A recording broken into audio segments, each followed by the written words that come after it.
Well, first of all, I graduated from Osceola High School in 1940, and you know, the country was just coming out of the Depression in those days.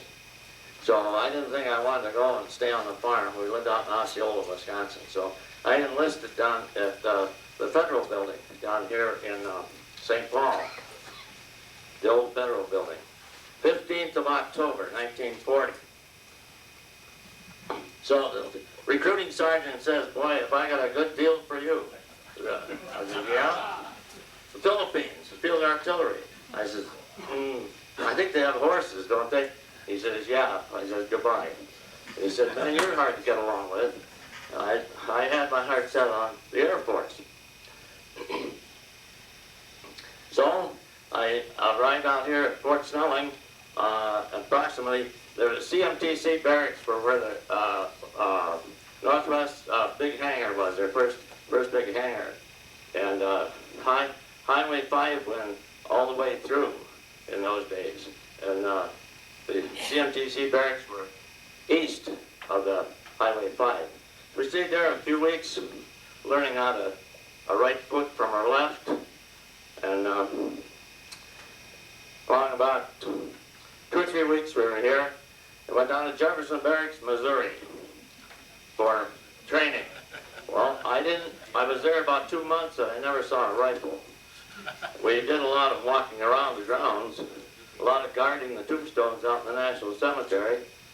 So, and in January, I finally got to Chinook Field and went 6 months aviation mechanic. And then I went to Selfridge Field, transferred to Selfridge, or assigned to, I should say. So I was on the 7th of December, 1941. Well, we had B-36s. I got a little ahead of myself. B-36s, and then in the summer of, or the late summer of 41, anybody remember the red and the blue maneuvers?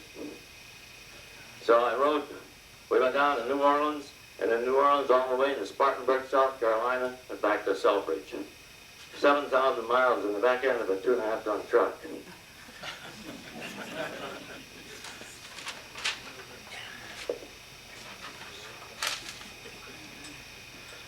So on December 7th, 41, I was on police duty at Selfridge. That's kitchen police. That's when I heard about Pearl Harbor. We got back to Selfridge about the 5th of December, and of course then Pearl Harbor came upon us on the 7th. Packed up and headed for the Philippines, Clark Field. But when we got to the West Coast, Clark Field was unusable. So we stayed on the West Coast at different places. I was in the 96th Pursuit Squadron, and our base was North Island, Navy base. First time I'd ever had hot dogs and beans for breakfast. But I guess that's a Navy tradition, Saturday morning. Then eventually I ended up at Grand Central Air Terminal,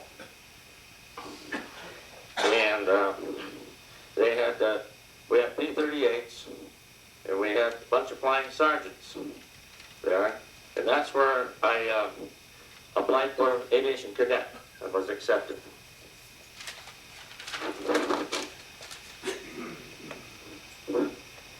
I went through Santa Ana, of course. Maybe there's somebody here who's been through that now. This classification center, they classified you either as a pilot, a bombardier, or a navigator. So I got classified as a pilot. Hooray.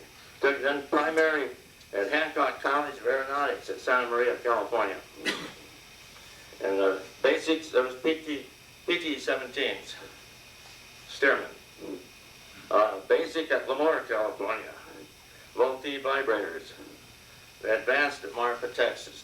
twin engine for then the B-17 training at Hobbs, New Mexico. I graduated in 43F, class of 43F. From there we went to the B-17 and assigned to 457 Bomb Group. Colonel Looper was the CO. And of course we were stationed in Washington out at Moses Lake, the worst place in the wintertime. There was a lot of fog and weather out there. So we went down to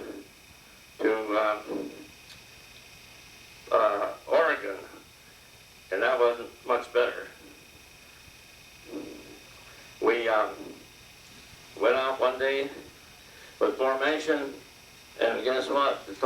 The weather came in, the clouds. Everybody was following the leader, and the navigators weren't keeping track, so it's like ducks stayed together better than we did. We ended up all over the Northwest.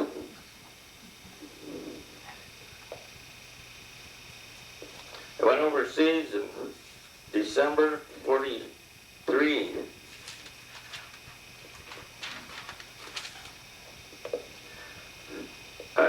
Not a whole lot of indoctrination training. That was with the 457th. And I was there about 2 months, didn't fly a mission with them. We took a bunch of crews for a replacement cruise for another outfit, which was the 401st. I was shot down on a third mission on the 8th of March. So I have no great. I'm sorry about that. I didn't get to finish my missions. Anyway, but the whole crew got out. When I was shot down over Belgium, and when I got on the ground, they were wearing wood shoes, so I thought I was in Holland. I says, Netherlands? Nein, Deutschland. Well, I'm in trouble. So got rid of the parachute and started running for the woods. And a German soldier came around the corner and says, halt, halt. Well, I started running this way, you know. I went by a couple of yards, and he got me right here in the arm. I said, well, the elevation is right, I better stop. So, and then we went to Dulag Lucht, Frankfurt, which is an interrogation center. About 5 or 6 days there. Then on to Germany, spent 13 months in Buschau. Thank God for the Red Cross. The food probably wouldn't be here today if it hadn't been for them. Red Morgan was up there at Barth. He's one of the Congressional Medal of Honor winners.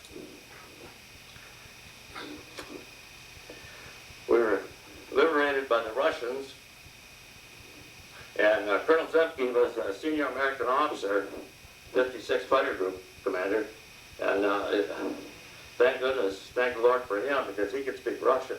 The Russians wanted to take us to Russia, so he said, hell with that, they're staying put until the other allies have something to say about it. So we didn't march. Where were you then? Barth, Germany. 60 miles from Sweden. Behind the fence and over 60 miles of water.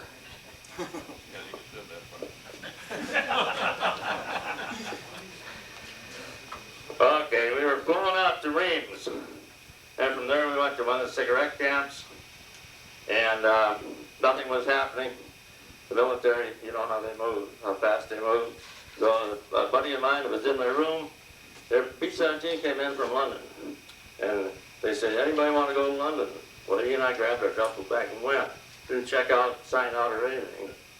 So when our money ran out in London, we came home. Went down to Southampton and got on a boat.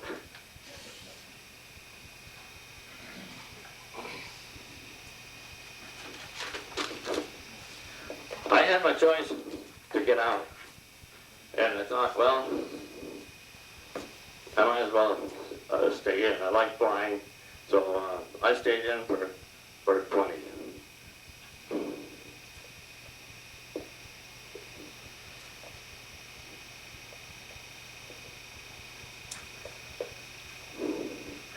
And we went to Savannah.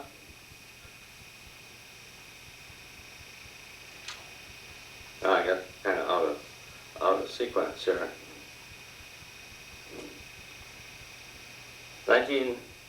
1945, I checked out in the DC-4, or the C-54, Great Falls, Montana. 1949, went to Savannah, Georgia.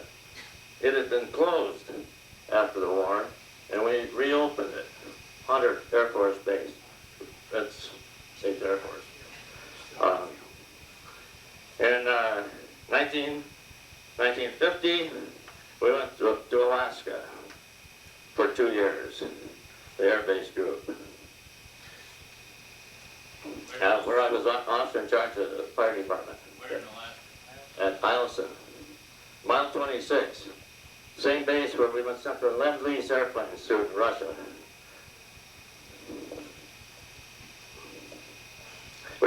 Returned to the States, 1952, and went to Strategic Air Command. I wanted to know if I wanted to be a third pilot on the B-36. I didn't cotton to that very well. So finally, then the services came up with a plan that the high time. A lot of people in the military air transport service were high time pilots. Well, SAC wanted high time pilots, so they did a swap. So I went to MATS. And 52 to 56, 4 years, I spent flying aerobac out of Brooksfield, Texas. It's probably the best 4 years of flying I ever had. We had 18 flight nurses and a bunch of medical techs. You know, the DC-4s, we did transcontinental, went from Savannah to Westover, and then back to the West Coast, and back home. The trip took a week. What we were doing is moving people from Europe and from the West Coast to hospitals nearest their home.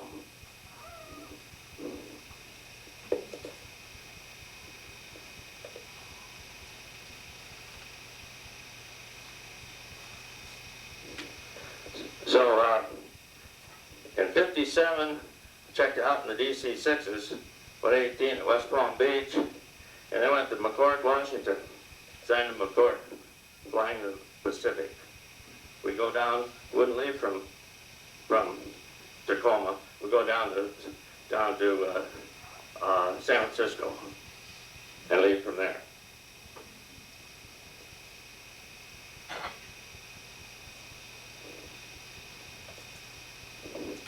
And when that tour was up about a year, in 58, 59, went to sign to the Mountains of the Moon, in other words, Keflavik, Iceland. 53rd Air Sea Rescue outfit.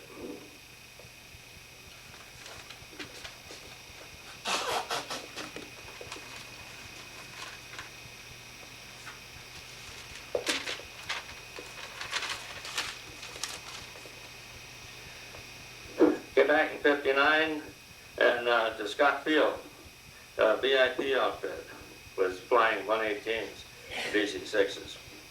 That was a lush assignment. I retired with 20 years of service in 1960. Retired pay for a major was $315 a month, but I knew I had to do something else if I was going to survive. Look at it's amazing the rate of pay changes over the years. Anyway, I lucked out, went interviewed for Federal Aviation Agency inspector job, and luckily I got it. So it was right here at Minneapolis. It was assigned to the Minneapolis office. So I spent 17 more years with the FAA. Then I retired. I took early retirement with 17 years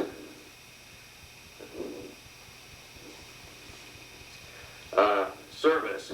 I took early retirement. I thought I'd beat the odds long enough.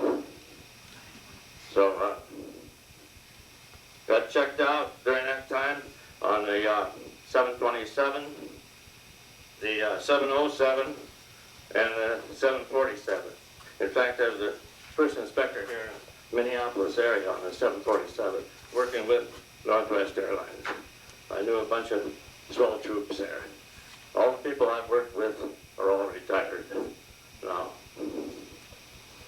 Well, I retired in 1976, and after a couple of years and all the honeydews got done, I got kind of restless. So I checked with ICAO, Montreal, International Civil Aviation Organization, and they said, yeah, come on up. We need some people. So I went up there. I was assigned to as an aviation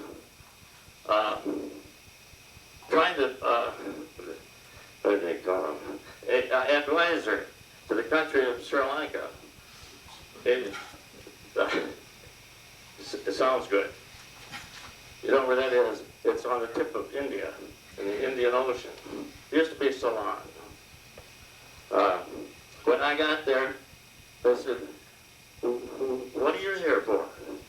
The general looked in the bottom of the drawer and he said, oh yeah.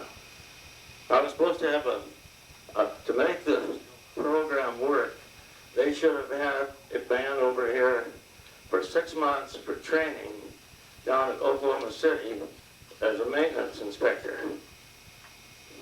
He was going to be my counterpart. And in a foreign country, if you don't have a counterpart, they're not going to listen to you at all. I talk to him and he tells the powers that be the way it should be. So that was a wasted year. So when I got back, it was supposed to be a two-year program, and but it only ended up 1 year. So when I got back to the States, had to go to Montreal and make a report, and they said, "You want another job?" I said, "Where is it?" Then all the new hires get the way down low jobs, you know. They said Botswana. Anybody here know where Botswana is? Well, I didn't. And I says, no thanks. If anybody's haven't seen the movie, The Gods Must Be Crazy, that's where that was filmed, where they threw out that pop bottle. So I'm glad I didn't go there.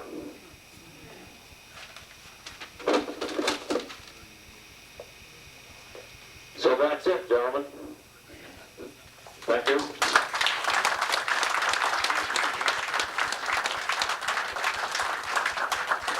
Thank you. Yeah, that was nice when you went to the prison camp there and the Red Cross girls were there with coffee and donuts. Or you didn't have that at your camp, huh? No, we're not. No. Yes, comment? Norman, what kind of information goes back when you shot down through the Red Cross, next to Tim telegraph and stuff? How long does it take? Well, in my case, it wasn't a damn thing that went to the Red Cross. I think it was,